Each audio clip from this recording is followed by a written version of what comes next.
Hello students, welcome to Tiwari academy. तो देखिए, अब हम प्रश्नावली 9.3 प्रारंभ करेंगे। चलिए, सबसे पहले प्रश्न को यहाँ पर हम पढ़ते हैं। आपको बोला गया है कि प्रश्न में स्वेच्छ अचरों a तथा b को विलुप्त करते हुए दिए हुए वक्रों के कुल को निरूपित करने वाला अवकल समीकरण ज्ञात कीजिए। तो सबसे पहले तो आप ये ध्यान रखें कि आपको a तथा b को विलुप्त करना है, जो कि स्वेच्छ अचर है, और आपको इस वक्र को निरूपित करने वाला अवकल समीकरण लिखना है। अर्थात एक तरीके से हमको ये ध्यान रखना है कि इस फलन का संतुष्ट करने वाला एक अवकल समीकरण लिखना है। तो अब देखिए, हमने आपको पहले बताया था कि जिस फलन में जितने भी आपके पास स्वेच्छ अचर होते हैं उतनी बार आपको अवकलन करना ही पड़ेगा। इस बात का विशेष ध्यान रखें। तो यहां पर आप देख रहे हैं कि आपके पास दो अचर हैं, a तथा b, तो आपको यह समझ में आना चाहिए कि दो बार तो आपको अवकलन करना ही पड़ेगा। अब आपको इसके साथ साथ ये भी ध्यान रखना है कि a तथा b को विलुप्त भी करना है, अर्थात इनको हमें हटाना भी है।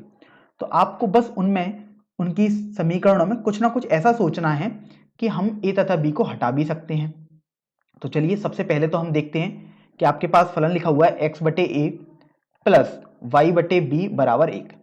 अब ये तो आपको समझ में आ गया कि दो बार अवकलन जरूर करना है, मतलब d2y अपॉन dx स्क्वायर, ये तो आपके पास आना ही चाहिए।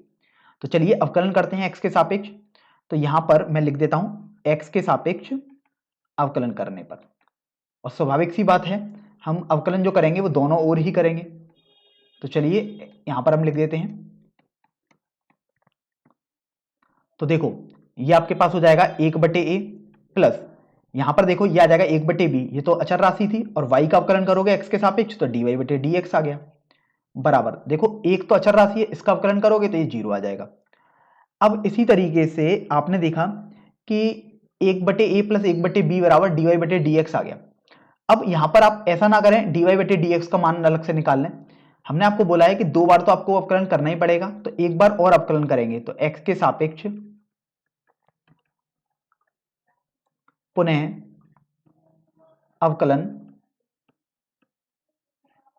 करने पर, तो अगर देखो x के सापेक्ष हम दोबारा अवकलन करते हैं तो ये तो देखो अपने पास पहला समीकरण हमने इसको बोल दिया, इसको हमने दूसरा समीकरण बोल दिया।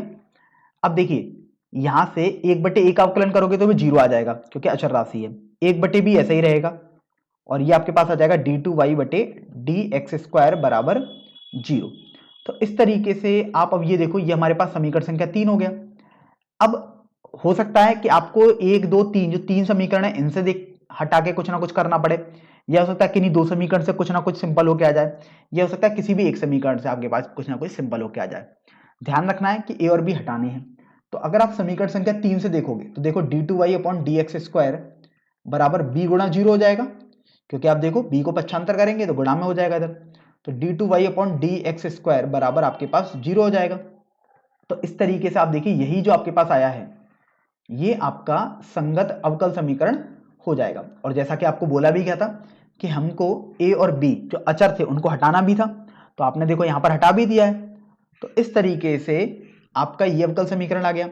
अब देखिए, हो सकता है कि आप यदि कहीं देखें तो प्रश्नावली में इसका उत्तर कुछ इस तरीके से दिया हो y डबल डैश बराबर 0, तो ये उत्तर भी आपके पास बिल्कुल सही है, क्योंकि आप जानते हैं y डबल डैश और d2y अपॉन dx स्क्वायर ये दोनों बिल्कुल सेम बातें होती हैं।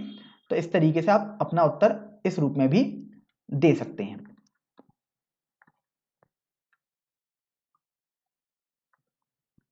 अब देखिए प्रश्न संख्या 2 पर हम आ जाते हैं। प्रश्न संख्या 2 में आपको बोला गया है कि स्वेच्छ अचरों a तथा b को विलुप्त करते हुए दिए हुए वक्रों के कुल को निरूपित करने वाला अवकल समीकरण ज्ञात कीजिए। और आप देखिए आपके पास जो वक्र दिया हुआ है या हम बोल सकते हैं फलन है, वो है वाई स्क्वायर बराबर a कोष्टक में B square minus X square. तो अब देखो आपको एक ऐसा अवकल समीकरण लिखना है जिसमें a तथा b नहीं होने चाहिए। तो सबसे पहले तो आप ये देखो इस वक्र में या हम बोल सकते हैं इस फलन में कितने अचर आपको दिखाई दे रहे हैं। तो आप देख रहे हैं दो तरीके के अचर आपको दिखाई दे रहे हैं अलग अलग, एक है a और एक है बी स्क्वायर। तो ये भी बी स्क्वायर भले ही है लेकिन है तो एक अचर ही होगा, कुछ ना कुछ एक वैल्यू तो ही होगी। तो दो अचर दिखाई दे रहे हैं, तो हमको ध्यान रखना है कि दो बार अवकलन तो जरूर करना ही हमें होगा। तो सबसे पहले तो देखिए हम फलन लिख देते हैं वाई स्क्वायर बराबर a कोष्टक में B square minus X square. अब यहां पर सबसे पहले तो इसको समीकरण संख्या 1 मान लेते हैं। अब हम x के सापेक्ष अवकलन करते हैं दोनों तरफ, तो यहां पर देखो मैं लिख भी देता हूं x के सापेक्ष अवकलन, और स्वाभाविक सी बात है कि हम दोनों तरफ ही करेंगे क्योंकि सब कुछ बैलेंस रख के चलना होता है, ऐसा नहीं करेंगे कि केवल एक तरफ कर दिया और एक तरफ नहीं किया। तो चलिए करते हैं। तो देखो इधर करेंगे तो ये आ जाएगा 2y और dy बटे dx बराबर, a तो कांस्टेंट है तो इसको आपने ऐसे लिख दिया। अब बी स्क्वायर का अवकलन करोगे तो ये 0 आ जाएगा, माइनस एक्स स्क्वायर का अवकलन करोगे तो ये आपके पास 2x आ जाएगा, अर्थात देखो 2y dy बटे dx आपके पास आ जाएगा माइनस 2ax के बराबर। इसको आप समीकरण संख्या 2 मान लीजिएगा। अब यहां से आप ये देखो कि जब आपके पास ये आ गया तो अब आप दोबारा x के सापेक्ष अवकलन करोगे, क्योंकि 2 बार तो आपको करना ही है, ये तो हम आपको पहले बता चुके हैं। तो पुनः x के सापेक्ष अवकलन करने पर तो देखिए आपके पास ये हो जाएगा 2y, ये तो ऐसे ही रहेगा क्योंकि देखो ये दो फलन है, देखो दो तो कांस्टेंट है बेसिकली, तो मैंने दो तो ऐसे बाहर रख दिया। अब एक तो y है और एक है dy बटे dx, इन दोनों का गुणा लिखा हुआ है।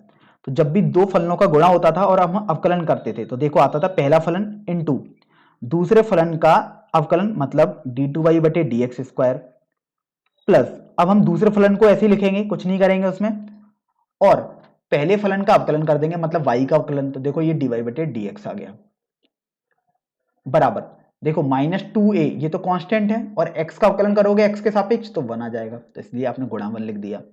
तो आप गौर करने पर पा रहे हैं कि देखो 2 से ये 2 कैंसिल हो जाएगा, तो इस तरीके से देखो ये आ जाएगा y d2y बटे dx स्क्वायर प्लस देखिए dy बटे dx ये भी है और ये भी है और ये बीच में गुणा हो रहा है बेसिकली, तो ये आपके पास आ गया dy बटे dx का होल स्क्वायर बराबर माइनस a। इसको आप समीकरण संख्या 3 मान लीजिएगा। अब आप देख रहे हैं कि आपको अब अवकलन नहीं करना है, क्योंकि अब अगर अवकलन करेंगे तो d3y अपॉन dx क्यूब बन जाएगा, मतलब 3 बार अवकलन, जबकि हमें पता है 2 बार ही करना है। तो देखो अब आपको a और b को हटाते हुए एक समीकरण बनाना है, वही आपका उत्तर हो जाएगा, लेकिन आप कैसे बनाएंगे उसको आपको सोचना है। तो अगर आप देखो पहले और दूसरे समीकरण को लोगे तो यहां पर b नहीं हटा पाओगे, इसलिए आप दूसरे और तीसरे समीकरण को लो तो देखो माइनस ए यहां पर आ रहा है, माइनस 2a यहां पर आ रहा है, तो हम क्या करेंगे किसी भी एक समीकरण से a की वैल्यू उठाकर किसी दूसरे समीकरण में रख देंगे। तो जैसे देखो यहां से समीकरण 2 से अगर हम देखें तो देखो ये 2 से ये 2 कट गया, तो माइनस a आपके पास आ गया y बटे एक्स dy बटे dx के बराबर, ये आपके पास आ गया। अब यहां से अगर हम इसको बोल दें समीकरण 2 डैश, तो अब देखिए समीकरण 2 डैश तथा 3 से, 2 डैश मैंने इसलिए बोला है क्योंकि वो दूसरे समीकरण से ही एक नया समीकरण मैंने बना दिया जल्दी से। तो देखिए माइनस a का मान आप यहां पर लगा दोगे समीकरण 3 में, तो देखो बाएं पक्ष में तो लिखा हुआ y d2y बटे dx स्क्वायर प्लस dy बटे dx का होल स्क्वायर बराबर, अब देखो ये माइनस a है, माइनस a का मान आप देखो 2 डैश से लगाओगे तो y अपॉन एक्स dy बटे dx है, तो यहां पर आप लिख दोगे y बटे एक्स dy बटे dx, तो यही बेसिकली आपका उत्तर हो जाएगा। अब देखिए हो सकता है कि कुछ छात्र इसको थोड़ा सरल करके लिख दें, तो अगर वो थोड़ा सरल करके लिखेंगे तो देखो x जो है उसको हम पक्षांतर करते हैं तो गुणा में बदल जाएगा, तो ये आ जाएगा एक्स वाई d2y बटे dx square plus x dy बटे dx का होल स्क्वायर बराबर y dy बटे dx, तो ये भी आपका उत्तर हो गया। और देखिए हम इसको एक तरीके से और लिख सकते हैं, और वो तरीका है आपके पास कि आप dy बटे dx के बजाय y डैश लिखते हैं और d2y बटे dx स्क्वायर के बजाय y डबल डैश लिख दें, तो देखो ये आ जाएगा X Y Y double dash plus X Y dash का होल स्क्वायर बराबर y गुणा y डैश। तो इस तरीके से आप देख रहे हैं कि आप अपना उत्तर किसी भी रूप में यहां पर दे सकते हैं, सभी उत्तर आपके बिल्कुल सही माने जाएंगे। तो देखिए अब प्रश्न संख्या 3 की ओर हम बढ़ लेते हैं। यहां पर इस प्रश्न में बोला गया कि स्वेच्छ अक्षरों a तथा b को विलुप्त करते हुए दिए हुए वक्रों के कुल को निरूपित करने वाला अवकल समीकरण ज्ञात कीजिए। और देखिए आपके पास जो वक्र दिया हुआ है या हम बोल सकते हैं एक फलन दिया हुआ है, वो है y बराबर a e की घात 3x प्लस b e की घात माइनस 2x। तो देखिए सबसे पहले तो हम फलन लिख लेते हैं, y बराबर a गुणा e की घात 3x प्लस b गुणा e की घात -2x। अब आप ये देखो कि यहां पर आपके पास दो तरीके के अचर आपको दिखाई दे रहे हैं, एक ये है a और एक है b। इसका मतलब आपको दो बार इसको अवकलन करना पड़ेगा, तो इस बात का आपको विशेष ध्यान रखना है। तो चलिए सबसे पहली बार हम अवकलन करते हैं, तो लिख देते हैं x के सापेक्ष अवकलन करने पर। तो देखिए ध्यान रखें, अवकलन कर रहे हैं तो दोनों तरफ ही करना पड़ेगा, ऐसा ना करें कि एक ही तरफ अवकलन कर दें तो बिल्कुल गलत हो जाएगा आपका। तो देखिए अब हम अवकलन करते हैं x के सापेक्ष, तो देखो y का अवकलन करोगे तो dy बटे dx आ जाएगा बराबर, देखो ये a तो अचर राशि है तो a तो ऐसे लिख दिया, e की घात 3x का अवकलन करेंगे x के सापेक्ष तो e की घात 3x आ जाएगा। अब चूंकि 3x लिखा हुआ था, ये x होता था तो कोई बात नहीं थी, लेकिन यहां पर 3x लिखा हुआ है तो इसका दोबारा अवकलन करना पड़ेगा। प्लस देखो b तो ऐसे ही रहेगा क्योंकि अचर राशि है, e की घात -2x का अवकलन यही आ जाएगा। अब -2x का दोबारा करना पड़ेगा, जैसे कि हमने जो चेन रूल पढ़ा था अवकलन करने के लिए वो हम यहाँ पर लगाए हैं। तो यहां से अब आप ये देखो कि ये हो जाएगा dy बटे dx बराबर, देखो इसका अवकलन करोगे 3x का तो 3 आ जाएगा क्योंकि 3 तो बाहर हो गया और x का अवकलन 1 हो गया तो बेसिकली 3 आ गया। तो ये लिख सकते हो 3a e की घात 3x। अब देखो -2 बाहर हो जाएगा क्योंकि वो अचर राशि है, लेकिन x बचेगा तो उसका अवकलन तो 1 होता है, तो ये हो जाएगा -2b e की घात -2x। ये आपके पास आ गया समीकरण संख्या 2 और इसको हम बोल देते हैं समीकरण संख्या 1 जो कि फलन दिया हुआ था। अब आप ये देखो कि इसमें हम एक बार और हमें अवकलन करना पड़ेगा क्योंकि हम जानते हैं दो अचर हैं तो दो बार तो अवकलन करना ही होगा। तो x के सापेक्ष हमने दोबारा अवकलन कर दिया, तो x के सापेक्ष अगर हम दोबारा अवकलन करेंगे तो देखिए आपके पास हो जाएगा इसका अवकलन x के सापेक्ष दोबारा, मतलब d2y बटे dx स्क्वायर हो गया बराबर, देखिए 3a तो एक अचर राशि है तो ये e की घात 3x का करोगे तो e की घात 3x और e की घात 3x का दोबारा करोगे, सॉरी 3x का दोबारा करोगे, माइनस 2b एक अचर राशि थी तो आपने वैसे ही लिख दिया, e की घात -2x का अवकलन करोगे x के सापेक्ष तो e की घात -2x आया, और अब आपको -2x का दोबारा अवकलन करना पड़ेगा चेन रूल से। तो ये देखिए ये आ जाएगा d2y बटे dx स्क्वायर बराबर, देखो यहां से 3 आएगा क्योंकि x का अवकलन तो 1 हो गया तो ये 3 × 3 है मतलब 9a e की घात 3x आ गया। अब देखो यहां से -2 आएगा, -2b पहले से है तो ये प्लस का 4b e की घात 2x आपके पास आ जाएगा। इसको आप समीकरण संख्या 3 मान लीजिएगा। तो आपने देखा यहां से आपके पास 3 समीकरण आ गए हैं, समीकरण 1, 2 व 3। अब इन 3 समीकरणों से आपको ऐसा सोचना है कि कैसे भी आप a और b को विलुप्त कर पाए। तो देखिए आप चाहो तो यहां से समीकरण 1 और समीकरण 2 से a और b के मान निकाल के समीकरण 3 में रख दो, या समीकरण 2 या 3 से a और b के मान निकाल के समीकरण 1 में रख दो। ये आपके ऊपर निर्भर करता है कि आप कैसे हल करना चाहते हैं। तो अगर देखो हम समीकरण 2 व 3 से यदि निकालें, आप किन्हीं भी दो समीकरणों से a और b के मान निकाल सकते हैं, ये आपके ऊपर निर्भर करता है, ये हम आपको पहले बता दे रहे हैं। तो देखिए समीकरण 2 में यहां 3a है और यहां पर -2b है, यहां पर 4b और यहां 9a है, तो समीकरण 3 में, सॉरी समीकरण 2 में हम 2 का गुणा कर देते हैं और उसको हम समीकरण 3 के साथ जोड़ देते हैं। अब देखिए ऐसा क्यों हम कर रहे हैं, तो देखो जब आप जोड़ोगे तो मैं यहां पर लिख देता हूं जो आपने किया है, समीकरण 2 में 2 का गुणा किया है तो देखो ये आ जाएगा 2dy बटे dx बराबर 6a e की घात 3x माइनस 4b e की घात -2x। अब समीकरण 3 में देखो समीकरण 3 को जोड़ना था तो समीकरण 3 को हम ऐसे लिख देते हैं d2y बटे dx स्क्वायर, देखिए बराबर 9a e की घात 3x प्लस 4 गुणा b e की घात -2x आ गया। अब हम इनको जोड़ देते हैं, तो जोड़ने पर आप देखो ये दोनों तो बेसिकली कट जाएंगे टर्म्स, प्लस माइनस का अंतर था इसलिए। अब देखिए ये आ जाएगा 2 गुणा dy बटे dx प्लस d2y बटे dx स्क्वायर बराबर, देखो 6a और 9a ये हो जाएगा आपके पास 15a e की घात 3x के बराबर।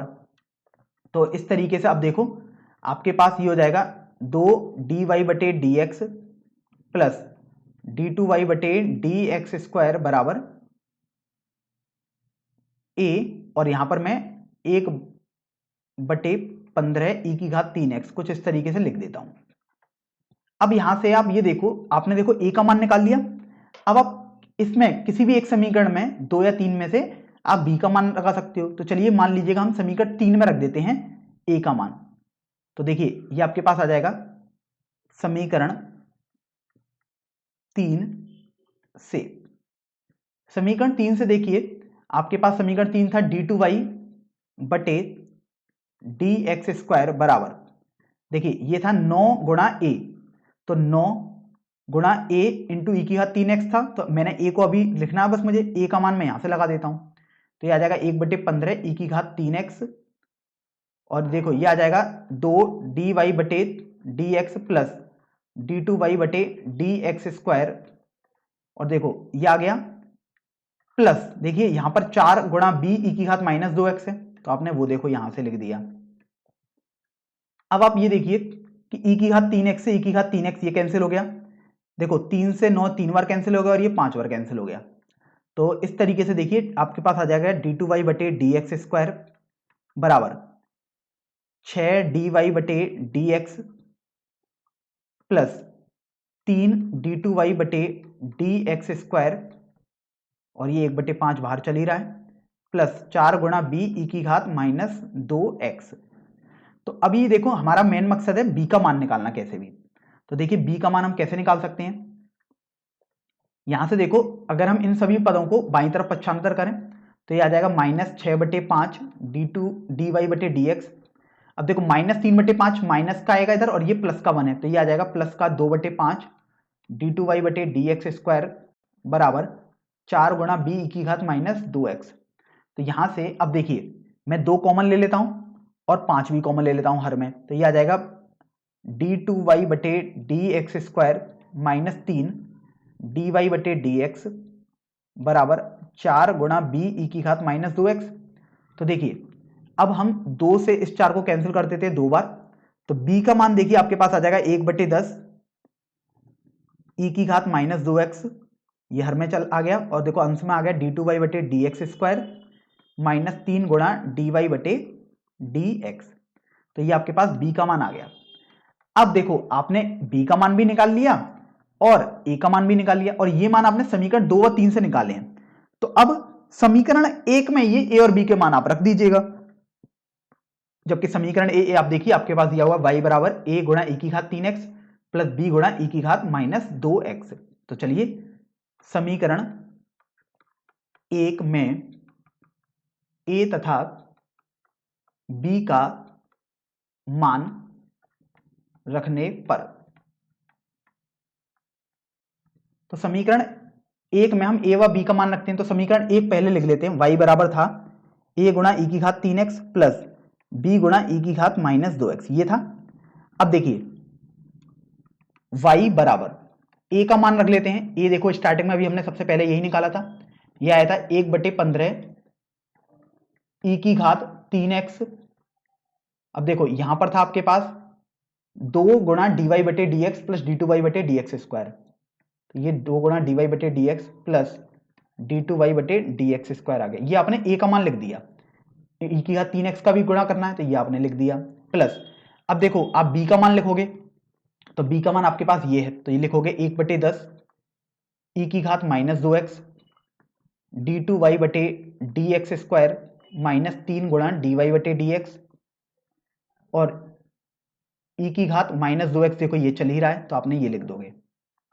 तो आपने देखो यहां से a व b का मान लगा दिया केवल, अब केवल इसको सरल करना बाकी रह गया है। तो देखो सरल करोगे तो e की घात 3x से e की घात 3x कैंसिल, e की घात -2x से e की घात -2x कैंसिल हो गया। तो आपके पास बचा y बराबर, देखिए ये आ गया 2/15 -3/10, मैं dy बटे dx वाले पदों को एक तरफ ले लेता हूं, फिर अब d2y बटे dx स्क्वायर वाले पदों को एक तरफ लेते हैं, तो ये आपके पास आ गया 1/15 प्लस 1/10। तो अगर आप लासापा लोगे तो आपके पास 30 आ रहा है लासापा, तो देखो ये आ जाएगा y बराबर 1/30, देखो ये आ गया 4 - 9 मतलब -5 dy बटे dx। अब देखो ये आ जाएगा 2 + 3 मतलब +5 d2y बटे dx स्क्वायर, और यहां से अगर आप गौर करेंगे तो देखो हम 5 को भी ओवरनिस्ट ले सकते हैं, तो y बराबर 5/30, यह आ जाएगा d2y/dx² माइनस dy/dx। तो देखो 5 से ये 30 6 बार कैंसिल हो गया, और अगर हम 6 को पक्षांतर कर दे तो ये अभी भाग में है तो गुणा में बदल जाएगा, तो 6y बराबर ये हो जाएगा d2y/dx² माइनस dy/dx। तो अब देखो आपके पास ये हो जाएगा 6y को अगर हम पक्षांतर कर दे तो माइनस का 6y हो जाएगा। ये देखो y डबल डैश है, या d2y/dx² लिखना चाहते हैं तो वो लिख सकते हैं। ये देखो माइनस का y डैश है, तो इस तरीके से आपके पास देखो ये आ गया। तो आप देख रहे हो कि हमने एक अवकल समीकरण लिख दिया जिसमें a और b विलुप्त भी हो गए। और ध्यान रखें इसकी कोटि कितनी आ रही है, कोटि आप देखोगे तो दो आ रही है, और हमने आपको यही बताया था कि चूंकि 2 अचर थे इसलिए 2 बार आपको अवकलन करना ही पड़ेगा, और अर्थात कोटि आपके पास 2 जरूर आनी चाहिए। तो इस तरीके से आपके पास ये प्रश्न हल हो जाएगा। तो अभी मैंने केवल आपको इस तरीके से बताया ये प्रश्न हल करना कि बस आपको a और b का मान विलुप्त करना है। अब आप चाहें जैसे करें वो आपको सोचना है, बस हो सकता है कि अगर आपके माइंड में क्लिक कर गया बहुत जल्दी कोई सिंपल सा मेथड तो आप बहुत जल्दी सॉल्व कर लेंगे, अगर नहीं क्लिक किया तो आपको देखो इतना लेंदी करना पड़ेगा। तो ये आपके पास ये हो गया।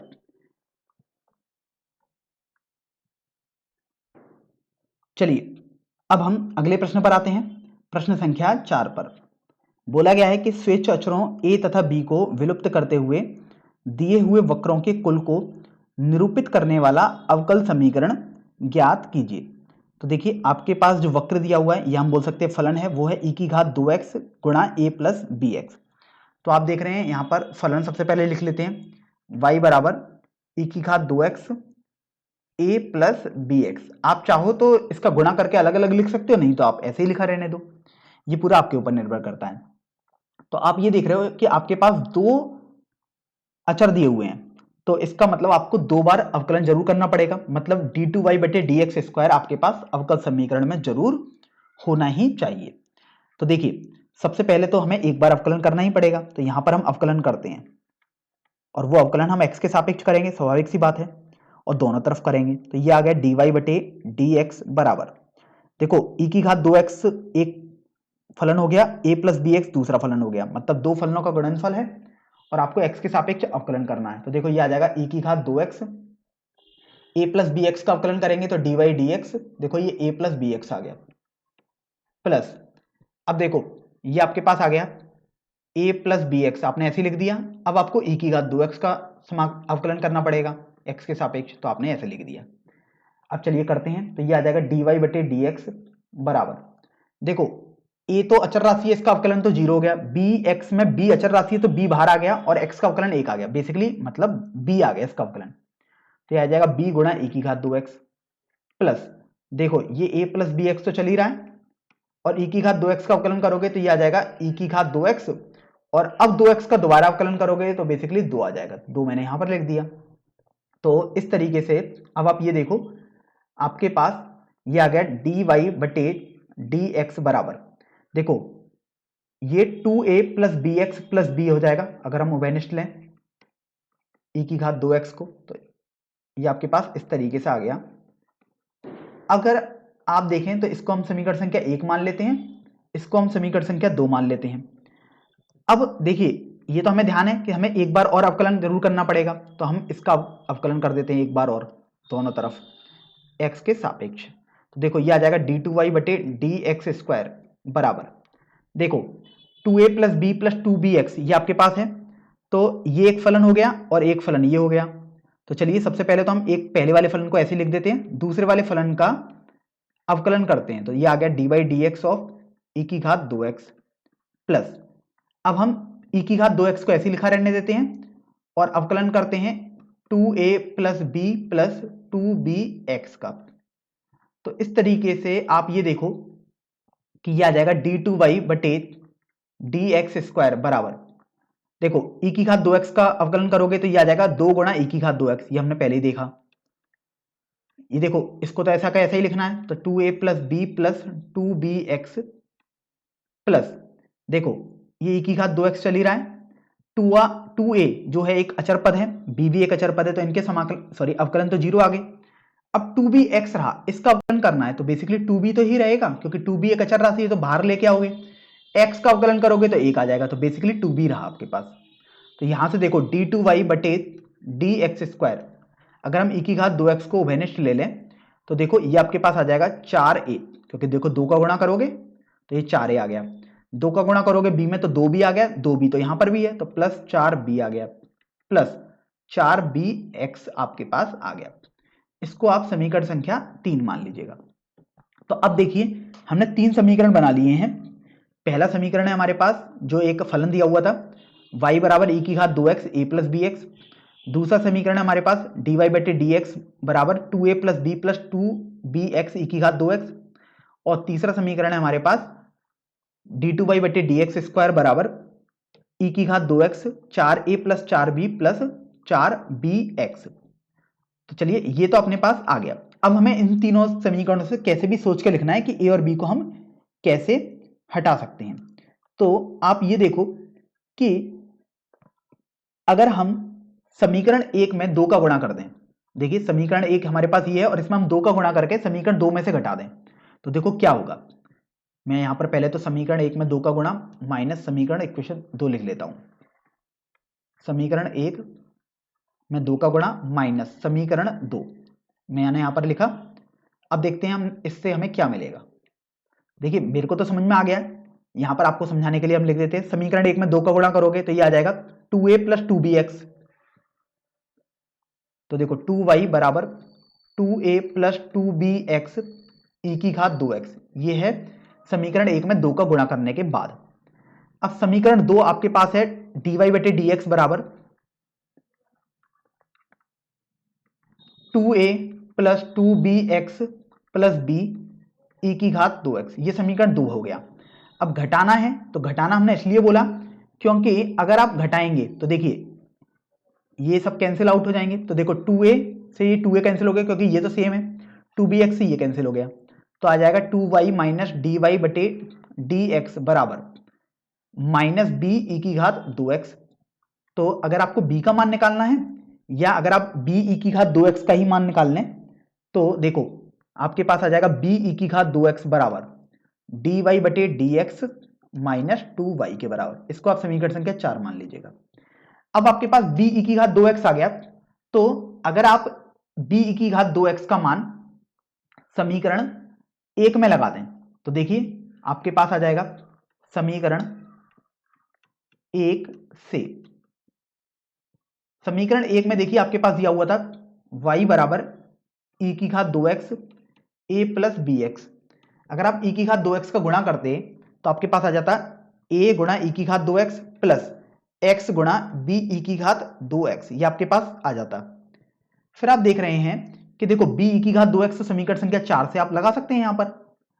तो देखिए ये आ जाएगा y बराबर a गुणा e की घात 2x plus x, b e की घात 2x में देखेंगे तो ये आ जाएगा dy बटे dx माइनस 2y के बराबर। तो आप ये देखो कि यहां से a e की घात 2x का मान आ जाएगा, देखो ये आ गया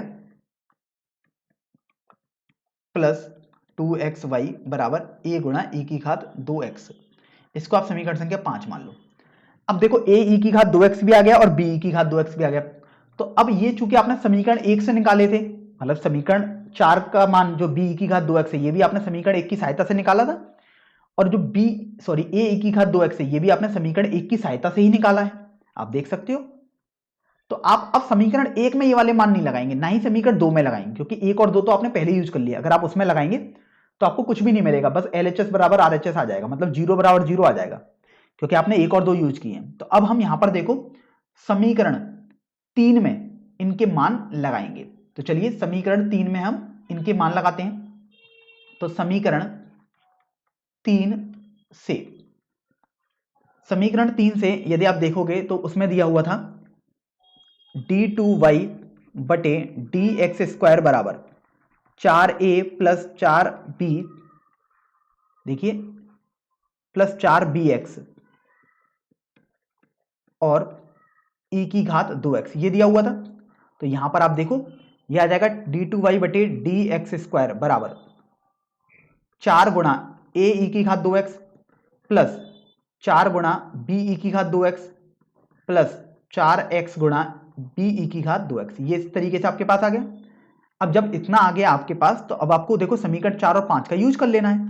तो देखिए d2y बटे dx² देखो बराबर 4 ए ई की घात 2x, देखो ये लिखा हुआ है तो आप ये वाला मान लगा दोगे इसके अंदर, तो ये आ जाएगा y minus X D Y बटे D X plus 2xy plus 4 B E की घात 2x, देखो अभी आपने समीकरण 4 में निकाला, ये है dy बटे डी एक्स माइनस 2y, तो देखो यहां पर आप लिख दोगे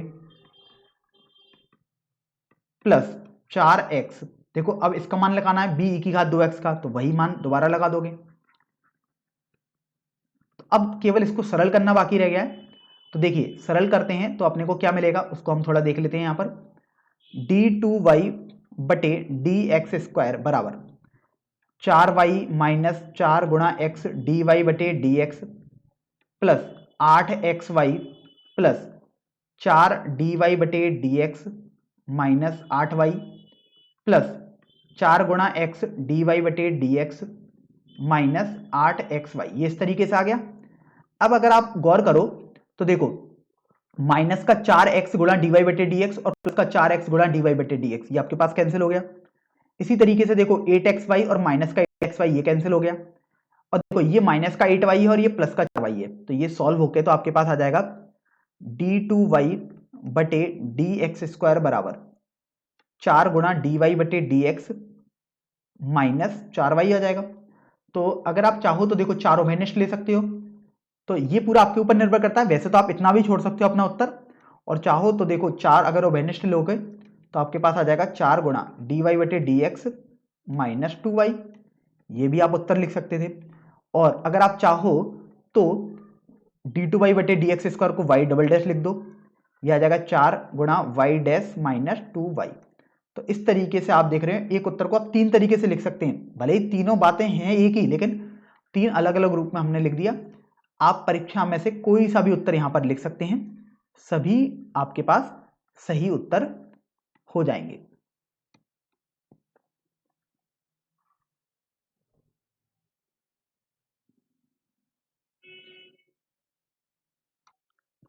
तो देखिए अब अगले प्रश्न की ओर बढ़ते हैं, प्रश्न संख्या 5 की ओर।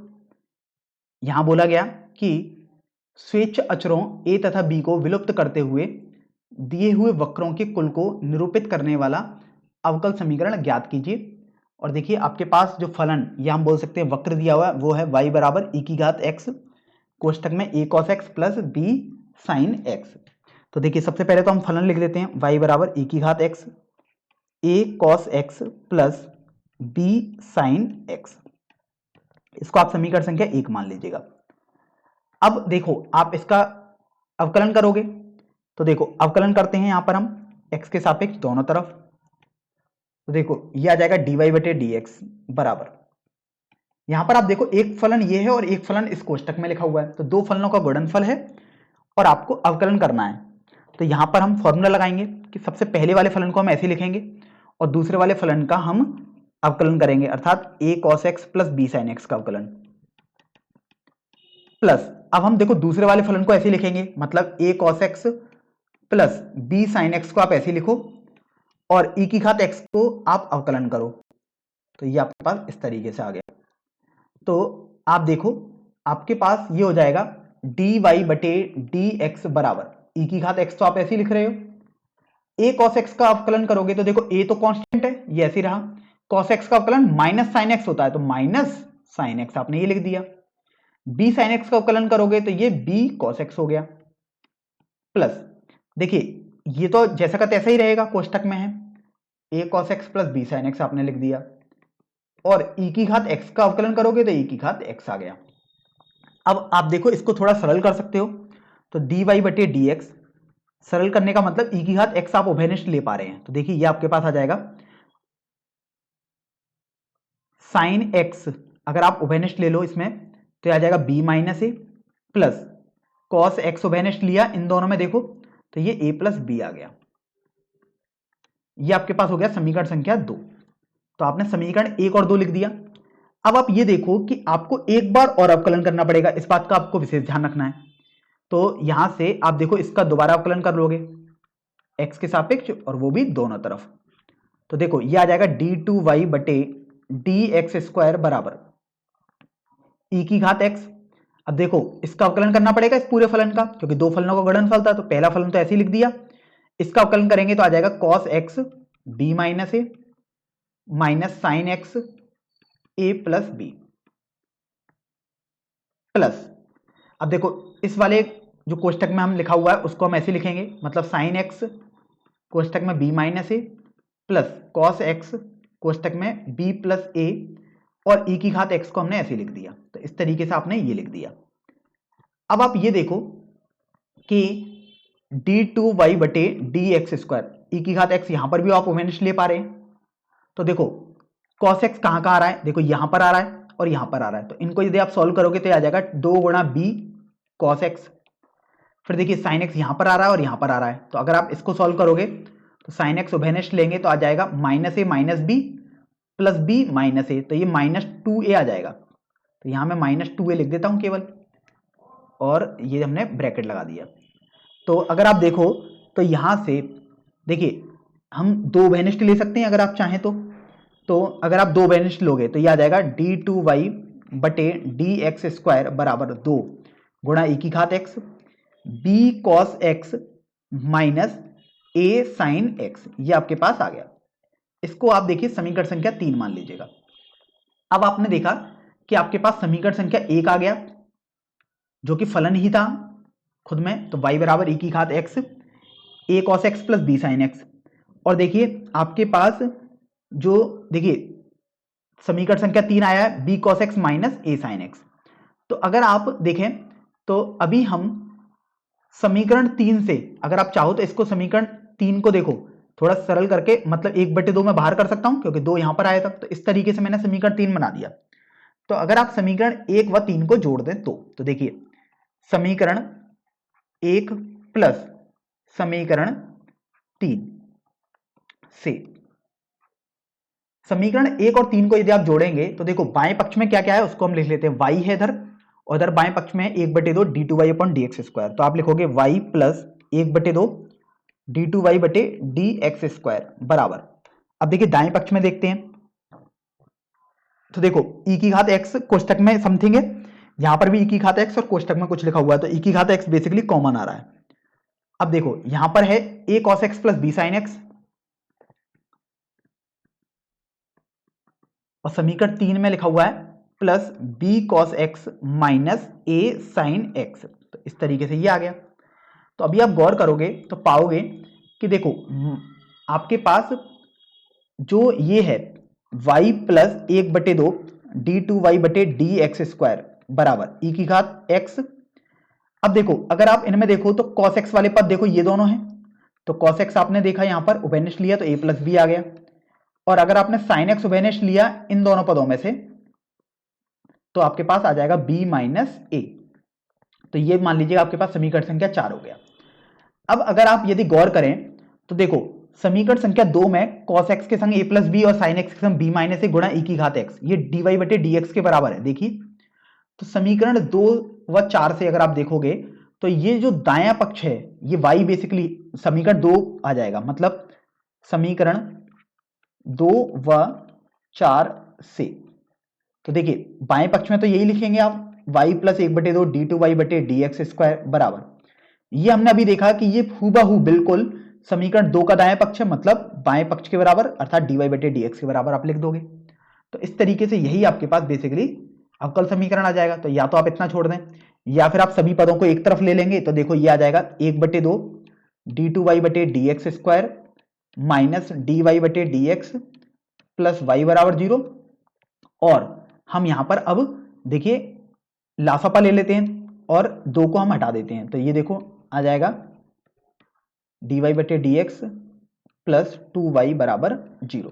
तो आप इसको भी लिख सकते हैं, और चाहें तो आप इसको शॉर्ट फॉर्म में अर्थात d2y बटे dx² को y double dash minus dy बटे dx को y डैश प्लस 2y बराबर 0 इस तरीके से भी लिख सकते हैं। तो ये सभी आपके पास सही उत्तर होंगे, आप कुछ भी उत्तर अपने पेपर में दे सकते हैं।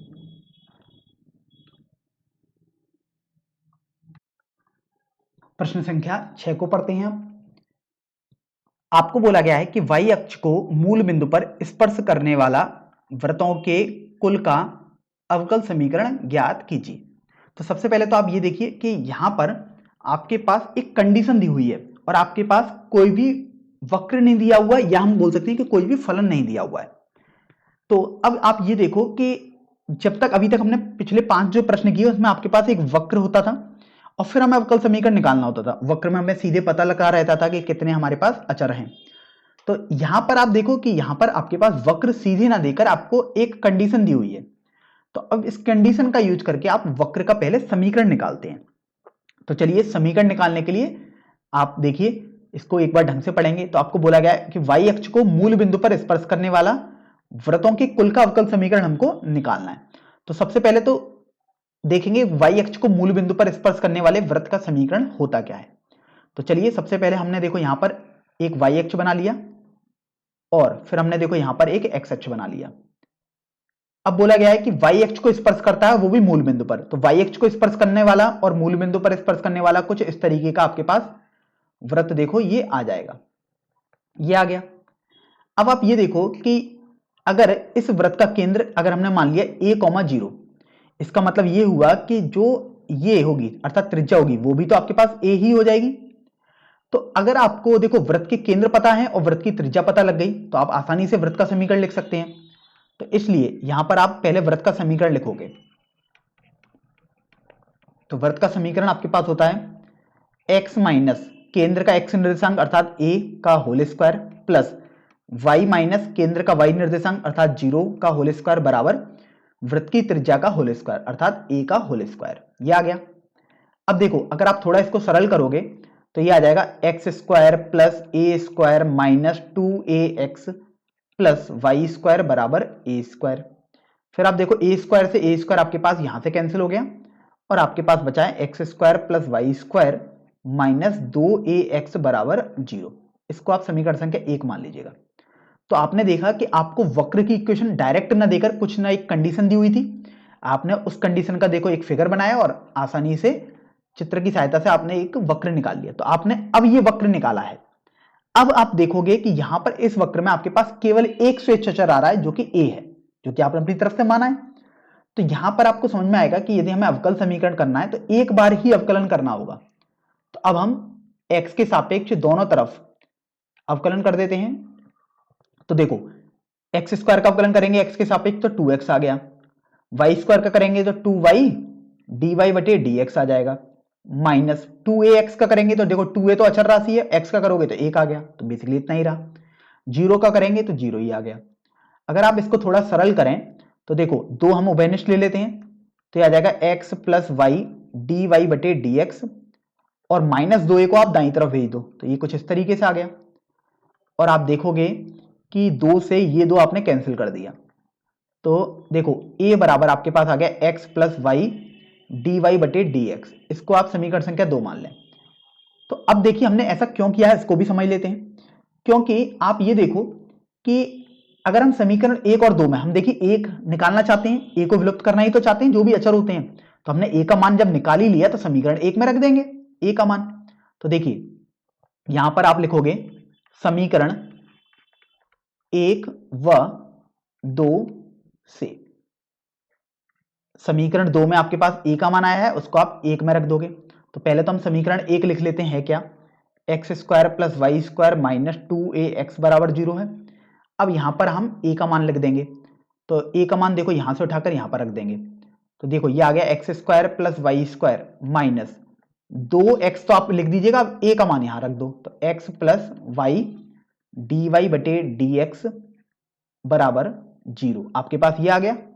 और देखिए अगर हम थोड़ा इसको सरल करें तो मतलब कोष्टक को थोड़ा ओपन करें तो ये आ जाएगा x square plus Y square minus 2x square minus 2xy D Y बटे डी एक्स बराबर 0, ये आपके पास आ जाएगा।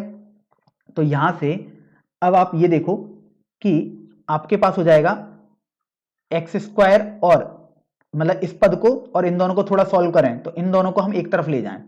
तो पहले तो अभी मैं सॉल्व कर लेता हूं। तो एक्स स्क्वायर में से 2x स्क्वायर घटाएंगे तो माइनस का एक्स स्क्वायर, ये देखो माइनस का 2xy डी वाई बटे डी एक्स बराबर 0, आपके पास ये बन गया। तो अभी आप ये देखो कि अगर हम यहां पर इस पद को और इस पद को दाईं तरफ पक्षांतर कर लें तो देखो ये आ जाएगा वाई स्क्वायर बराबर X square plus 2xy D Y बटे डी एक्स। तो चाहे आप ये उत्तर लिख दें अपना, या हमने देखो अभी जो ऊपर बनाया ये भी आप अपना उत्तर लिख सकते थे। तो ये तो पूरा आपके ऊपर निर्भर करता है कि आप किस तरीके से अपना उत्तर देना चाहते हैं। दोनों ही उत्तर आपके पास बिल्कुल सही हैं।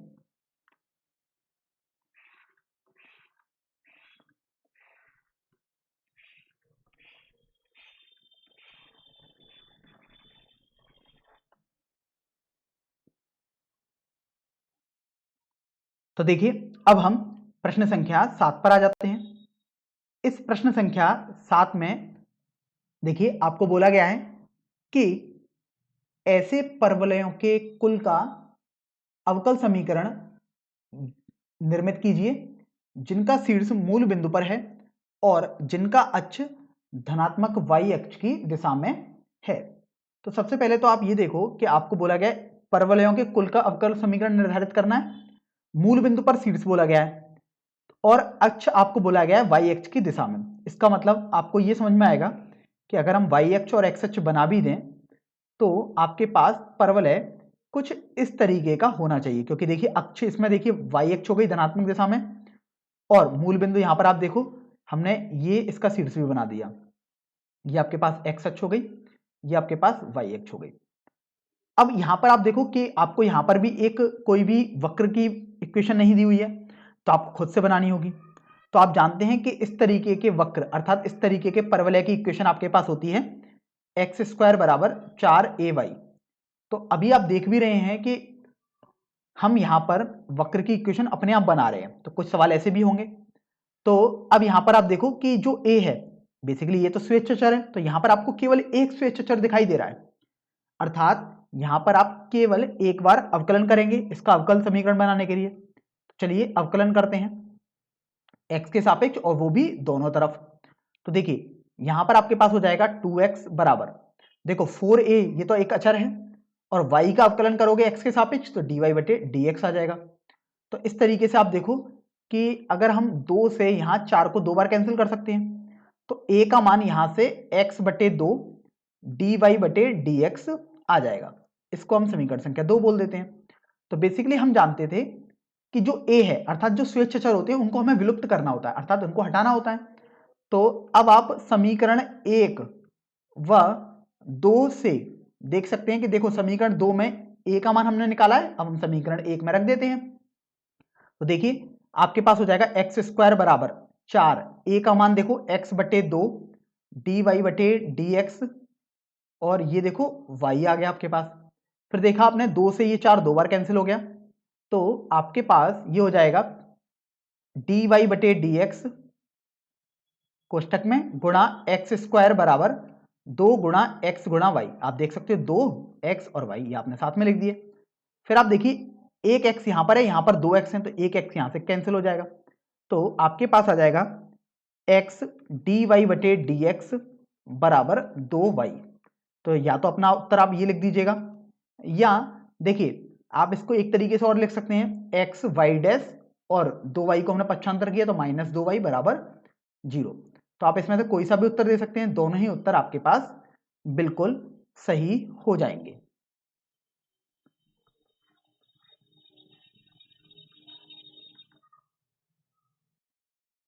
चलिए अब हम अगले प्रश्न की ओर बढ़ते हैं, अर्थात प्रश्न संख्या 8 की तरफ। यहां पर इस प्रश्न में बोला गया कि ऐसे दीर्घवृत्तों के कुल का अवकल समीकरण ज्ञात कीजिए जिनकी नाभियां y अक्ष पर हैं तथा जिनका केंद्र मूल बिंदु है। तो यहां पर सबसे पहले तो देखो आपको एक समीकरण बनाना होगा, यहां पर आपको कोई भी समीकरण पहले से नहीं दिया हुआ है। तो चलिए हम समीकरण बना लेते हैं। तो यहां पर देखो आपको बोला गया है कि आपको ऐसा दीर्घवृत्त बनाना है जिसकी नाभियां y अक्ष पर हैं। अगर नाभियां y अक्ष पर हैं तो देखिए आपके पास जो दीर्घवृत्त बनेगा वो कुछ इस तरीके से आपके पास बनेगा। तो यहां पर देखो हम x अक्ष और y अक्ष भी बना लेते हैं। ये आपके पास हो गई x अक्ष और ये आपके पास देखो y अक्ष हो गई। अब आप ये देखो कि यहां पर अगर हम इसको a दूरी मान लें और इसको b दूरी मान लें, तो इसका मतलब देखो नाभि आपके पास y अक्ष हो गई, यहां पर एक नाभि होगी और एक नाभि यहां पर होगी। तो आपके पास ये समीकरण कुछ इस तरीके से आ जाएगा, एक्स स्क्वायर बटे B square plus Y square बटे ए स्क्वायर बराबर 1, क्योंकि केंद्र यदि मूल बिंदु है तो मतलब इस तरीके से आपके पास आ गया। अब आप ये देखो कि आपको एक तरीके से समीकरण पता लग गया, क्योंकि हमारा मेन उद्देश्य सबसे पहले ये रहता है कि कैसे भी हमें वक्र का समीकरण पता लग जाए। तो अब आप ये देख रहे हो कि आपके पास दो से चर आ रहे हैं, एक तो b आ रहा है और एक a आ रहा है। तो अब यहां पर अवकल समीकरण यदि आपको निकालना है तो आपको ये ध्यान रखना है कि यहां पर आपको 2 बार अवकलन करना पड़ेगा और फिर a और b को हटाना भी पड़ेगा। तो चलिए सबसे पहले तो हम इसको समीकरण संख्या 1 मान लेते हैं और अब हम x के सापेक्ष अवकलन करते हैं दोनों तरफ।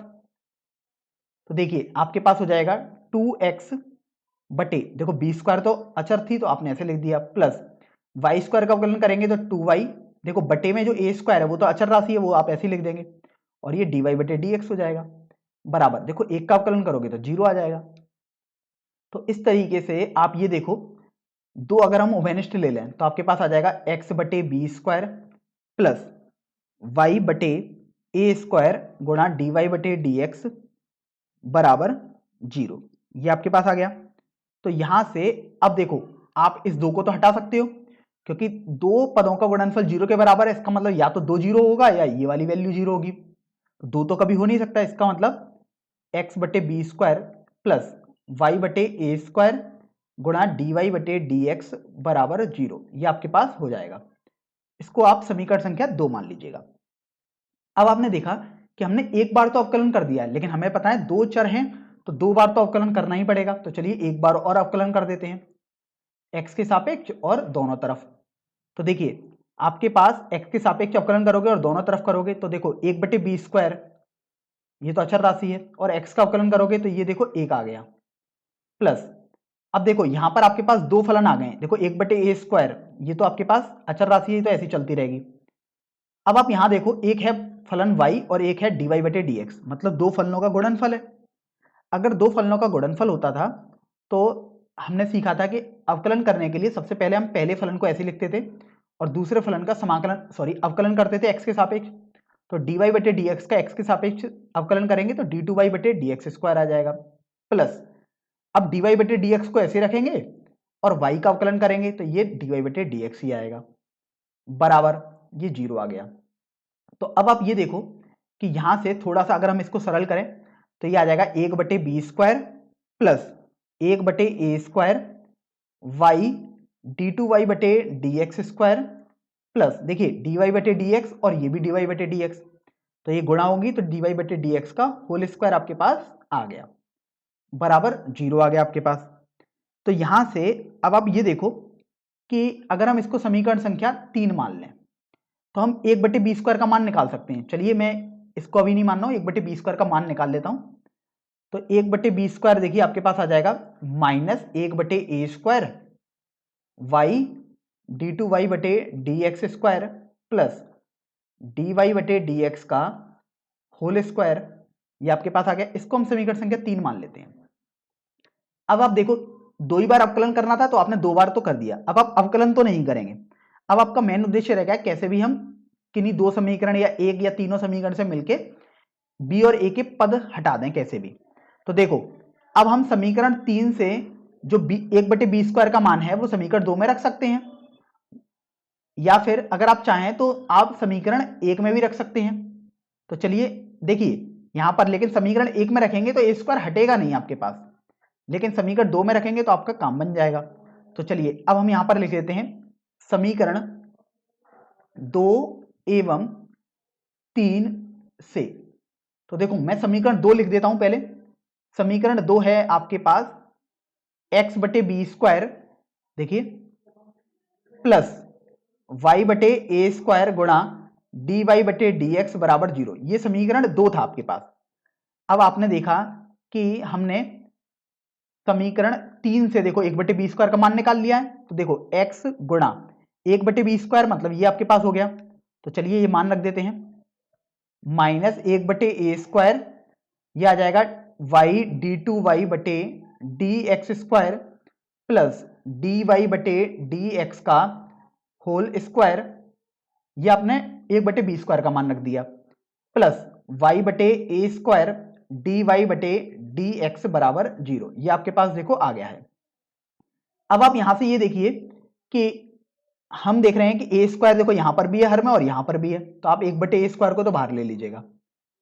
अब देखो माइनस है और ये देखो एक्स, बेसिकली ये कॉमन आ रहा है तो आप अंदर गुणा भी कर सकते हैं, तो ये आ जाएगा माइनस एक्स गुणा वाई डी टू वाई बटे D X square minus x गुणा डी वाई बटे डी एक्स का होल स्क्वायर प्लस वाई बटे ए स्क्वायर डी वाई बटे डी एक्स बराबर 0। अब आप देख रहे हैं 1/a², अब हम इनमें से भी कॉमन ले लेते हैं, तो ये आ जाएगा 1/a², देखिए minus x Y D two Y बटे D X square minus x गुणा डी वाई बटे डी एक्स का होल स्क्वायर प्लस वाई गुणा डी वाई बटे डी एक्स बराबर 0, ये आपके पास आ जाएगा। और अब आप ये देखो कि आपके पास देखो 1/a² है, ये तो बेसिकली आप हटा ही दोगे, उधर जाएगा, तो ये आ जाएगा माइनस का X Y D two Y बटे डी एक्स स्क्वायर माइनस का एक्स गुणा डी वाई बटे डी एक्स का होल स्क्वायर प्लस वाई गुणा डी वाई बटे डी एक्स बराबर 0। तो इस तरीके से आपने देखा अवकल समीकरण आपने निकाल लिया, जहां पर आपने देखो ए और बी को विलुप्त भी कर दिया है। अगर आप चाहते हैं तो देखो आप इसको कुछ इस तरीके से लिख सकते हैं, माइनस एक्स वाई गुणा y double dash minus x गुणा, देखो ये वाई डैश का होल स्क्वायर लिखा है प्लस वाई गुणा वाई डैश बराबर 0। दोनों ही उत्तर आपके पास बिल्कुल सही हैं, आप किसी भी रूप में अपना उत्तर दे सकते हैं।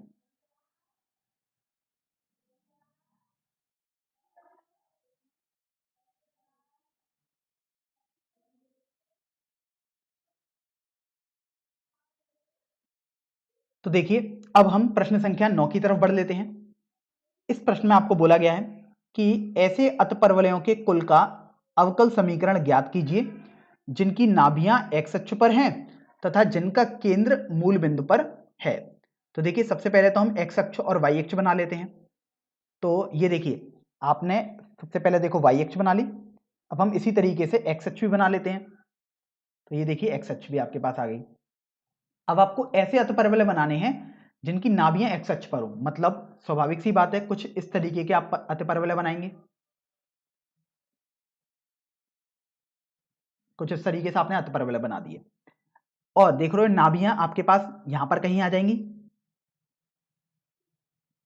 और फिर बोला गया इनका केंद्र मूल बिंदु, तो देखिए हमने केंद्र मूल बिंदु भी बना दिया। अब यहां से देखिए ऐसे अतिपरवलय का सबसे पहले हम वक्र का जनरल व्यापक समीकरण लिख देते हैं, तो वो आपके पास होता है एक्स स्क्वायर बटे A square minus Y square बटे बी स्क्वायर बराबर 1। ये वक्र हो गया अतिपरवलय मतलब, तो ये समीकरण संख्या 1 मान लिया आपने। अब आप देख रहे हैं यहां पर आपके पास दो अचर आ रहे हैं ए और बी। अब चूंकि दो स्वेच्छ अचर हैं इसका मतलब आपको दो बार अवकलन करना होगा, तो चलिए सबसे पहली बार हम अवकलन कर देते हैं एक्स के सापेक्ष और दोनों तरफ। तो देखिए यहां जाएगा 1/a², ये तो अचर राशि है, एक्स स्क्वायर का अवकलन 2x minus 1/b² Y square का अवकलन करेंगे तो 2y गुणा dy बटे dx आ गया बराबर 1 का अवकलन करेंगे तो ये 0 आ जाएगा। फिर आप ये देखो कि अगर आप देखें कि यहां से देखो दो उभयनिष्ठ आ रहा है, तो दो आपने उभयनिष्ठ लिया, यह आ जाएगा x/a² माइनस y/b² गुणा dy बटे dx बराबर 0। और आप इस दो को अब हटा सकते हैं, तो देखिए अगर आप इस दो को अभी हटाएंगे तो आपके पास आ जाएगा x/a² माइनस y/b² गुणा dy बटे dx बराबर 0। इसको आप समीकरण संख्या 2 मान लीजिएगा। तो अभी आपने देखा कि हमने दो समीकरण लिख दिए, समीकरण संख्या 1 जो कि वक्र का समीकरण ही था और समीकरण संख्या जो 2 हमने बनाया है वो एक बार अवकलन करके बनाया है।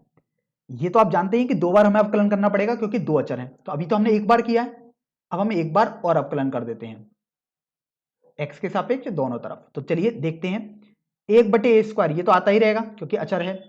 अब देखो x है अंश में, मतलब x का हमें अवकलन करना है तो ये 1 आ गया माइनस 1/b², ये तो अचर राशि है अब आप यहां से देखो, एक फलन है y और एक फलन है dy बटे dx। अगर आपके पास दो फलन हैं, गुणा में है, और आपको अवकलन करना है, तो आपको वो फॉर्मूला लगाना पड़ेगा जब दो फलनों का गुणनफल दिया हो। तो सबसे पहले फलन को हम y को ऐसे लिखेंगे और dy बटे dx का अवकलन करेंगे x के सापेक्ष। तो ये आ जाएगा d2y बटे dx स्क्वायर प्लस, अब देखिए dy बटे dx को आप ऐसे रखोगे और अब आपको y का अवकलन करना पड़ेगा x के सापेक्ष, मतलब dy बटे dx हो जाएगा बराबर, देखो जीरो का अवकलन करोगे x के सापेक्ष तो ये जीरो ही आएगा। तो यहां से आप देख रहे हैं आपके पास ये हो जाएगा 1 बटे ए स्क्वायर माइनस 1 बटे B square Y D two Y बटे डी एक्स स्क्वायर प्लस, देखो डी वाई बटे डी एक्स का गुणा डी वाई बटे डी एक्स से यदि आप करोगे तो आपके पास ये आ जाएगा डी वाई बटे डी एक्स का होल स्क्वायर बराबर जीरो आ गया। तो अगर आप यहां से देखो 1 बटे बी स्क्वायर का मान निकाल लें, तो देखिए 1 बटे बी स्क्वायर का मान निकाल लें या 1 बटे ए स्क्वायर, किसी एक का मान आप निकाल लो। जैसे मान लीजिएगा हम 1 बटे ए स्क्वायर का मान निकाल लेते हैं, तो देखो ये आ गया बराबर 1 बटे बी स्क्वायर गुणा वाई डी टू वाई बटे D X square plus D Y बटे डी एक्स का होल स्क्वायर, ये आपके पास आ गया। आप चाहते तो 1 बटे बी स्क्वायर का मान भी निकाल सकते थे, वो पूरा आप पर निर्भर करता है। इसको हम समीकरण संख्या 3 मान लेते हैं। अब आप ये देखो कि समीकरण संख्या 3 से जो हमने 1 अपॉन ए स्क्वायर का मान निकाला है उसको हम समीकरण संख्या 2 में रख देते हैं, क्योंकि अगर आप एक में रखोगे तो देखो लासापा लेके आपको दाईं तरफ भेजना होता है, तो यहां से बी स्क्वायर कटेगा नहीं, ना ही ए स्क्वायर हटेगा, मतलब कोई एक ना एक अचर तो रह ही जाएगा। लेकिन आपका मकसद तो होता है कि कैसे भी हम अचरों को विलुप्त कर दें। तो यहां से अब हम समीकरण 2 व 3 से देखते हैं। तो चलिए लिख देते हैं समीकरण 2 व 3 से। तो देखो सबसे पहले तो हम समीकरण 2 लिख लेते हैं। समीकरण 2 देखिए आपके पास दिया हुआ है x बटे ए स्क्वायर माइनस वाई बटे बी स्क्वायर गुणा डी वाई बटे डी एक्स बराबर 0। तो देखिए हमने लिख दिया समीकरण 2। अब आप देखो समीकरण 3 से हमें तो 1 बटे ए स्क्वायर का मान लगाना है, तो चलिए लगा देते हैं। तो x, अब देखो 1 बटे ए स्क्वायर बना, तो उसकी जगह मैं ये देखो यहां पर ये लिख देता हूं 1 बटे बी स्क्वायर वाई गुणा डी टू वाई बटे D X square plus D Y बटे डी एक्स का होल स्क्वायर, ये आपने 1 बटे ए स्क्वायर का मान लगा दिया माइनस वाई बटे बी स्क्वायर गुणा डी वाई बटे डी एक्स बराबर 0, ये आपके पास आ गया। तो अभी आप ये देखो कि हम 1 बटे बी स्क्वायर, देखो यहां पर भी आ रहा है और यहां पर भी आ रहा है, तो हम सभी में से कॉमन तो ले ही सकते हैं। तो चलिए 1 बटे बी स्क्वायर आपने कॉमन लिया। अब आप ये देखो x है बेसिकली बाहर, तो आप x का गुणा तो अंदर कर सकते हैं, तो ये आ जाएगा एक्स वाई गुणा डी टू वाई बटे D X square plus x गुणा डी वाई बटे डी एक्स का होल स्क्वायर। अब देखो आपने x का गुणा तो कर दिया, अब यहां से आप ये देखिए कि आपके पास ये वाला पद बचा है, तो माइनस वाई, देखो 1 बटे बी स्क्वायर आप पहली बार ले चुके हैं, इसलिए हमने केवल इतना पार्ट लिया 1 बटे बी स्क्वायर को हटा के, ये बराबर 0 आ गया। तो अगर आप देखोगे तो यहां से हम 1 बटे बी स्क्वायर को जो है, बी स्क्वायर हर में है, तो अगर आप पक्षांतर करेंगे तो 0 के संग गुणा होगा। तो यहां से आपके पास आ जाएगा एक्स वाई गुणा डी टू वाई बटे D X square plus x गुणा डी वाई बटे डी एक्स का होल स्क्वायर माइनस वाई गुणा डी वाई बटे डी एक्स बराबर, अब देखो 0 में गुणा करना पड़ेगा पक्षांतर करेंगे, तो ये आ जाएगा 0 गुणा बी स्क्वायर। तो इस तरीके से अगर आप देखो तो आपके पास आ जाएगा एक्स वाई गुणा डी टू वाई बटे D X square plus x गुणा डी वाई बटे डी एक्स का होल स्क्वायर माइनस वाई गुणा डी वाई बटे डी एक्स बराबर 0। तो यही आपके पास देखो अवकल समीकरण आ गया, जिसमें हमने ए और बी को विलुप्त भी कर दिया है।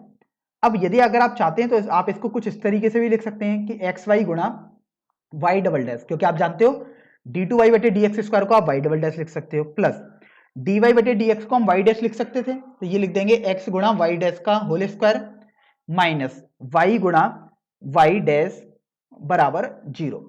तो इन दोनों में से आप कोई सी भी फॉर्म लिख सकते हैं, दोनों ही रूप आपके पास उत्तर में बिल्कुल सही हो जाएंगे।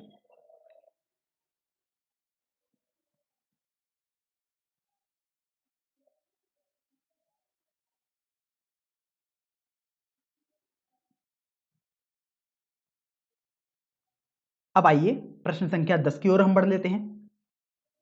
इस प्रश्न में बोला गया कि ऐसे वृत्तों के कुल का अवकल समीकरण ज्ञात कीजिए जिनका केंद्र y अक्ष पर है और जिनकी त्रिज्या 3 इकाई है। तो देखिए आपको यहाँ पर पहले तो वृत्त का समीकरण चाहिए होगा, एक जनरल समीकरण या हम बोल सकते हैं व्यापक समीकरण, और वृत्त ऐसा होना चाहिए कि केंद्र y अक्ष पर होना चाहिए और त्रिज्या उसकी 3 इकाई होनी चाहिए। तो सबसे पहले तो देखो यहाँ पर हम x अक्ष और y अक्ष बना लेते हैं ताकि आप सबसे पहले तो वृत्त का व्यापक समीकरण लिख पाए जैसा कंडीशन दी हुई है। तो ये देखो हमने y अक्ष बना दी और ये हमने देखो x अक्ष बना दी। अब आप देख रहे हैं कि वृत्त का केंद्र y अक्ष पर है, तो अब y अक्ष पर किधर है ये आपको नहीं पता है, तो आप कहीं भी एक बिंदु मान सकते हैं। तो जैसे मान लीजिएगा ये वृत्त का केंद्र हो गया, अगर ये वृत्त का केंद्र है तो स्वाभाविक सी बात है y अक्ष पर x निर्देशांक तो 0 हो गया और y निर्देशांक आप b मान लो। तो एक तरीके से आपको पता लग गया कि केंद्र आपने 0, b मान लिया, b कुछ भी हो सकता था लेकिन हमने एक जनरल मान लिया 0, b है। अब आपको बोला गया त्रिज्या 3 इकाई है, तो अगर आप वृत्त बनाओगे तो कुछ इस तरीके से आपके पास वृत्त देखो बनेगा। ये देखो वृत्त बन गया, बस ध्यान रखना है इस वृत्त की त्रिज्या जो है मतलब ये दूरी 3 इकाई है। तो अगर आप वृत्त का समीकरण लिखेंगे तो आपने सीखा था वृत्त का समीकरण के लिए x माइनस केंद्र का x निर्देशांक अर्थात 0 का whole square plus y minus केंद्र का y निर्देशांक अर्थात b का होल स्क्वायर बराबर जो त्रिज्या होती थी उसका होल स्क्वायर कर देते थे। तो त्रिज्या यहाँ पर 3 है तो इसका होल स्क्वायर कर देंगे। तो इस तरीके से अब आप ये देखो यदि थोड़ा और इसको हम ओपन कर दें अर्थात होल स्क्वायर को, तो देखो ये आपके पास आ जाएगा x square plus Y square minus 2by plus B square बराबर 9।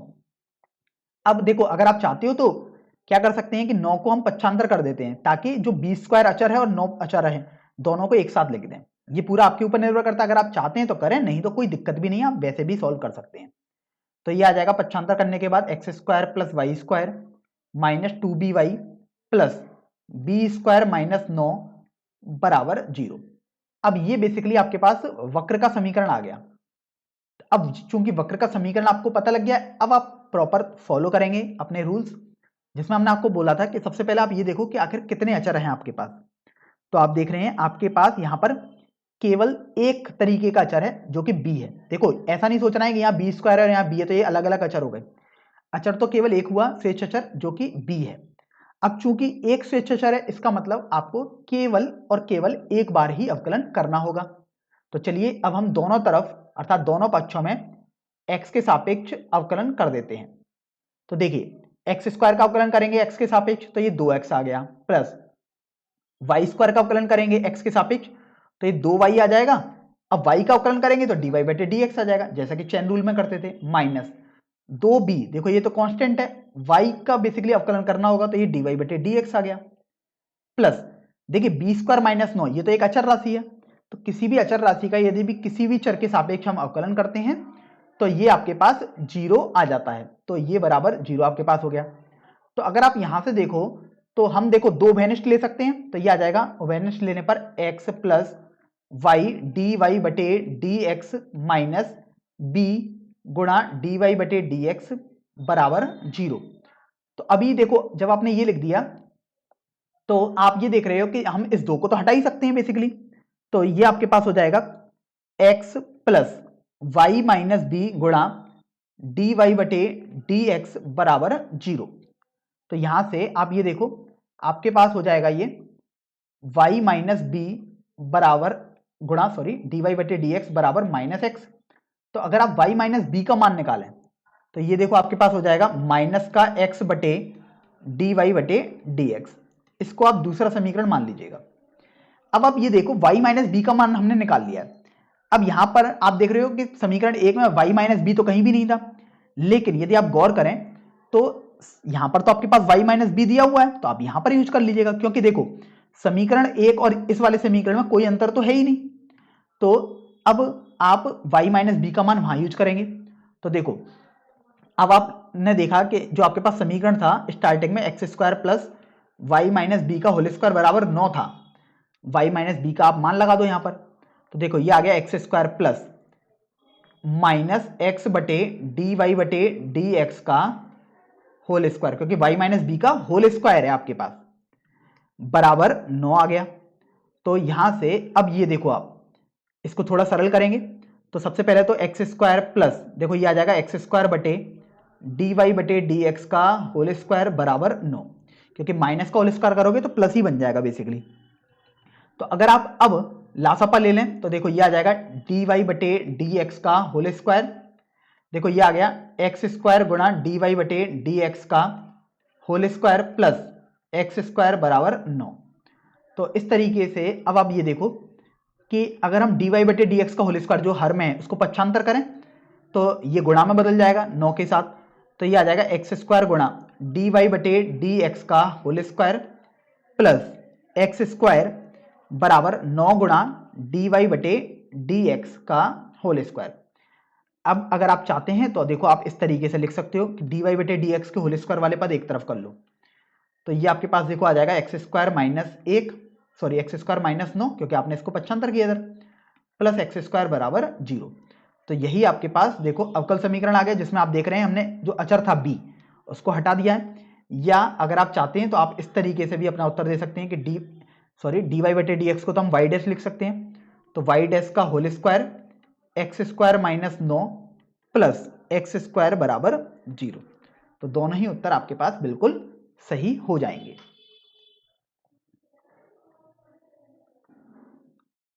चलिए अब हम प्रश्न संख्या 11 की तरफ बढ़ देते हैं। यहां पर आपको बोला गया है कि निम्नलिखित अवकल समीकरणों में से किस समीकरण का व्यापक हल y बराबर c1 e की घात x प्लस c2 e की घात माइनस x है। तो अब देखिए आपके पास 4 विकल्प दिए हुए हैं, विकल्प ए, विकल्प बी, विकल्प सी तथा विकल्प डी। तो आप ये देखो कि आपको यहां पर कुछ प्रश्न उल्टा बोला गया है। देखिए कैसे, आपको बोला गया है निम्नलिखित अवकल समीकरणों में से किस समीकरण का व्यापक हल। इसका मतलब आपके देखो चारों विकल्पों में देख रहे हैं अवकल समीकरण दिए हुए हैं, तो बोला गया इसमें से किस समीकरण का व्यापक हल ये होगा, मतलब आपको उल्टा बेसिकली करना है। लेकिन आप जानते हैं कि जो अवकल समीकरण आता है किसी भी वक्र का, वो तो आपके पास एक अद्वितीय होता है। तो आप इसको कुछ इस तरफ से भी सोच सकते हैं कि जो आपके पास वक्र है y बराबर c1 e की घात x प्लस c2 e की घात माइनस x, इसका अवकल समीकरण क्या होगा। तो चलिए आपको ये तो समझ में आ गया कि हम उल्टा सोच सके इसको प्रश्न को हल करते हैं, मतलब अवकल समीकरण निकालना हमें इस वक्र का। तो इसको आप समीकरण संख्या 1 मान लीजिएगा। अब आप देख रहे हैं कि यहां पर आपके पास दो स्वेच्छ अचर हैं, एक है c1 और एक है c2, मतलब आपको 2 बार अवकलन करना ही होगा। तो चलिए सबसे पहली बार हम अवकलन करते हैं x के सापेक्ष दोनों तरफ। तो यहां से देखो y का अवकलन करोगे तो आ गया dy बटे dx बराबर, देखो c1 तो एक अचर राशि है तो आपने ऐसे लिख दिया, e की घात x का अवकलन करोगे तो e की घात x आ गया, प्लस c2 देखिए अचर राशि है तो आपने ऐसे लिखा, e की घात माइनस x का अवकलन e की घात माइनस x आ गया। और अब आपको माइनस x का अवकलन करना पड़ेगा बेसिकली, तो ये आपके पास देखो ऐसा कुछ लिख देंगे आप। तो यहां से आप देखो आपके पास हो जाएगा dy बटे dx बराबर, देखिए c1 e की घात x, अब देखो माइनस x का अवकलन करोगे तो माइनस 1 आएगा, तो ये आ जाएगा माइनस c2 e की घात माइनस x। इसको आप समीकरण संख्या 2 मान लीजिएगा। तो आपने देखा कि अभी तक हमने एक बार अवकलन तो कर दिया और उसको हमने समीकरण संख्या 2 मान लिया। अब आपको ये तो पता है कि चूंकि 2 स्वेच्छ चर थे मतलब 2 बार अवकलन करना था, लेकिन आपने तो अभी एक ही बार किया है। तो चलिए हम एक बार और समीकरण संख्या 2 का दोनों ओर x के सापेक्ष अवकलन करते हैं। तो देखो dy बटे dx का अवकलन करेंगे तो ये आ जाएगा d2y बटे dx स्क्वायर बराबर, देखिए ये है c1 अचर राशि है, इसको तो आपने ऐसे लिख दिया, e की घात x का अवकलन करोगे x के सापेक्ष तो ये स्वयं यही आ जाता है e की घात माइनस e की घात x माइनस c2 एक अचर राशि है तो आपने ऐसे लिख दिया, e की घात माइनस x का अवकलन करोगे तो e की घात माइनस x, और चूंकि ये माइनस x था x के बजाय तो अब आपको माइनस x का दोबारा अवकलन करना पड़ेगा। तो ये कुछ इस तरीके से आपके पास आ जाएगा। तो यहां से अब आप ये देखो d2y बटे dx स्क्वायर बराबर, देखो ये आ गया c1 e की घात x, अब ये माइनस, और देखो माइनस x का अवकलन करते हैं यदि x के सापेक्ष तो माइनस 1 आता है, तो माइनस तो पहले से भी है, तो प्लस c2 e की घात माइनस x आपके पास बन जाएगा। तो ये आपके पास देखो समीकरण संख्या 3 आ गया। अब आपने देखो तीनों समीकरण लिख दी, जिसमें पहला समीकरण तो वक्र का समीकरण था, दूसरा समीकरण जो था वो एक बार अवकलन करने पर आया था, और जो तीसरा समीकरण था वो 2 बार अवकलन करने पर आपके पास आया था। अब आप ये देखो कि जब आपने 3 समीकरण लिख दिए तो अब इन तीनों समीकरणों से आपको ऐसा हल देखना है जिससे C1 और C2 हमारे विलुप्त भी हो जाएं। तो अगर आप देखें समीकरण 1 के दाएं पक्ष में और समीकरण 3 के दाएं पक्ष में तो बिल्कुल हूबहू सेम बातें लिखी हुई हैं। तो इस तरीके से आप देखो लिख सकते हो समीकरण 1 एवं समीकरण 3 से, क्योंकि आपने देखा समीकरण 1 के दाएं पक्ष में भी वही लिखा हुआ है जो समीकरण 3 के दाएं पक्ष में है। इसका मतलब आप लिख सकते हैं y बराबर d2y बटे dx², या अगर आप देखना चाहें तो आप इसको कुछ इस तरीके से भी लिख सकते हैं d2y बटे dx² माइनस y बराबर 0। तो बेसिकली दोनों आंसर आपके बिल्कुल सही हैं, दोनों एक ही रूप में, बस हमने पक्षांतर करके लिख दिया है। अब आप ये देखो कि आपको तो सही विकल्प का चुनाव करना था, तो चलिए विकल्प देखते हैं कि आखिर कौन सा विकल्प आपके पास सही होगा। तो देखिए आपके पास d2y बटे dx² माइनस y, देखिए जो हमने ये दूसरा वाला उत्तर लिखा है ये वाला विकल्प आपके पास देखो विकल्प बी में दिया हुआ है, अतः विकल्प बी ही आपका सही उत्तर हो जाएगा।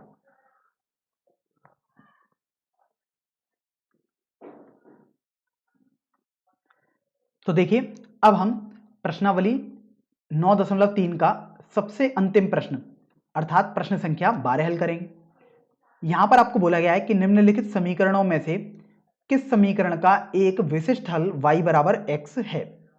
और आप देखिए आपके पास 4 विकल्प दिए हुए हैं a, b, c तथा d, और आपको सही विकल्प का चुनाव करना है।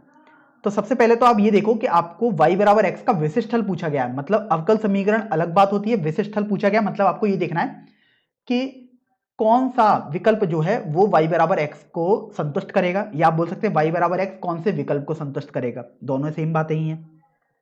तो यहां पर सबसे पहले तो हम समीकरण लिख लेते हैं, वो है y बराबर x।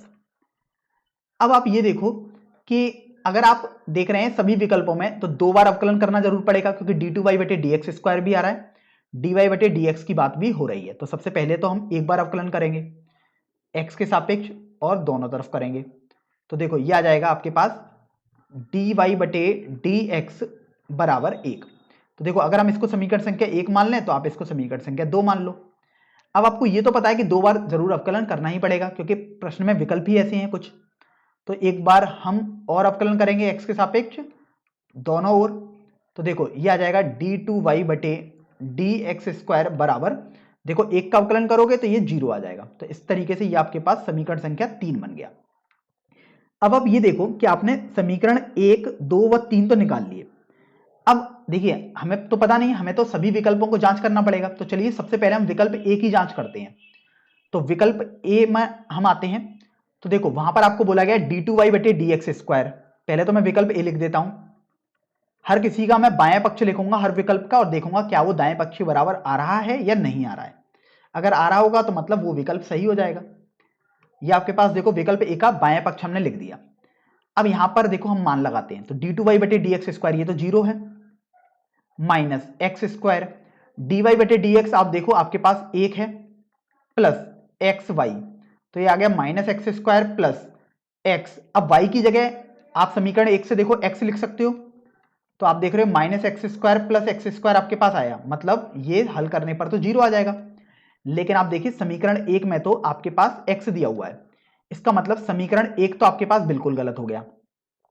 अब हम देखिए समीकरण बी की तरफ बढ़ते हैं, सॉरी ऑप्शन बी की तरफ बढ़ते हैं। तो ऑप्शन बी में आप ये देखो आपको जो LHS अर्थात बाएं पक्ष में दिया हुआ है वो है d2y बटे dx² प्लस x गुणा dy बटे dx प्लस xy। अब चलिए मान लगा देते हैं। तो देखो d2y बटे dx² समीकरण 3 से 0 था, प्लस x dy बटे dx का मान आप देख सकते हैं समीकरण 2 से आपके पास देखो 1 है, तो आपने यहां पर 1 लिख दिया, प्लस xy आ गया। तो देखो x प्लस x, y की जगह आप समीकरण 1 से x लगा सकते हो, तो ये आ जाएगा x प्लस x²। तो आपने देखा ये देखो RHS के बराबर तो नहीं है, क्योंकि RHS में आप देखो समीकरण बी में अर्थात ऑप्शन बी में x दिया है, जबकि आपका तो x प्लस x² आ रहा है, तो विकल्प बी भी गलत हो गया। अब देखो विकल्प डी में देखो तो यहां पर बिल्कुल सेम है बाएं पक्ष, लेकिन यहां 0 लिखा है, लेकिन आपको तो पता है x प्लस x² आना चाहिए, तो ये भी गलत हो गया। विकल्प सी की बात करें तो देखो विकल्प ए और विकल्प सी का बायां पक्ष दोनों में सेम है, तो अब आप ये देख लो, विकल्प ए और सी का बाएं पक्ष से सेम है, तो बेसिकली विकल्प ए से ही हमारा काम चल जाएगा जो हमने अभी किया है। इसमें जो हमारा उत्तर आ रहा है वो 0 आ रहा है, तो यहां से आप देख रहे हो 0 आपके पास देखो विकल्प सी में दिया हुआ है, तो अब आपको समझ में आ जाएगा कि विकल्प सी ही आपके पास सही उत्तर हो जाएगा।